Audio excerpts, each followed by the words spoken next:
Chapter 1. Different Sides of the Tracks. Mark and Ray were born 3 months apart and raised on the same block. They shared everything: basketballs, video games, school lunches, dreams. The old heads used to joke that if you saw one, the other couldn't be far behind. Back then, life was simple, but the city had a way of taking simple things and breaking them apart. After 8th grade graduation, Mark's mother moved him across town hoping for a better life.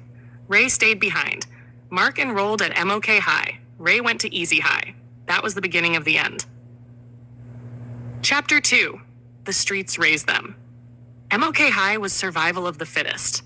Mark learned fast. Nobody cared how smart you were. Nobody cared about your future. People cared if you could stand your ground. Within months, he was running with a crew called the Black Kings. They gave him protection, respect, purpose, the things his broken home couldn't. Across town, Ray found his own family, the East Side Hustlers, a rival set with a long history of violence against the Kings. Ray wasn't looking for trouble. Trouble found him.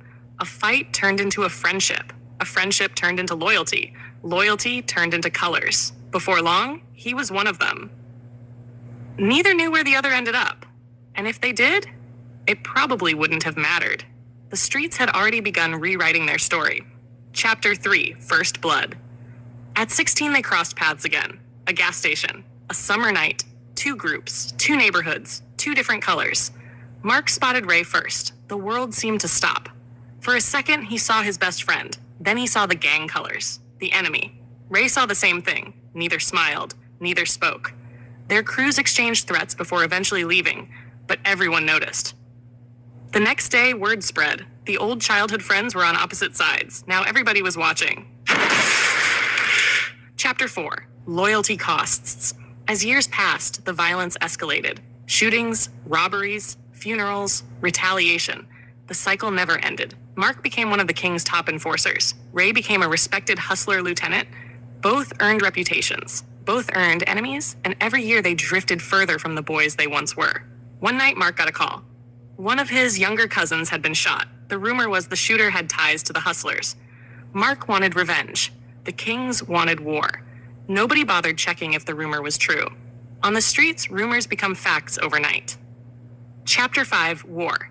The city became a battlefield. Every week, another name ended up on a memorial shirt. Every week, mothers cried over caskets. Mark buried 3 friends. Ray buried 4. Each funeral hardened them. Each loss made peace impossible. Soon they weren't fighting for territory anymore. They were fighting for ghosts. One rainy night, they met face to face in an abandoned lot. No crews, no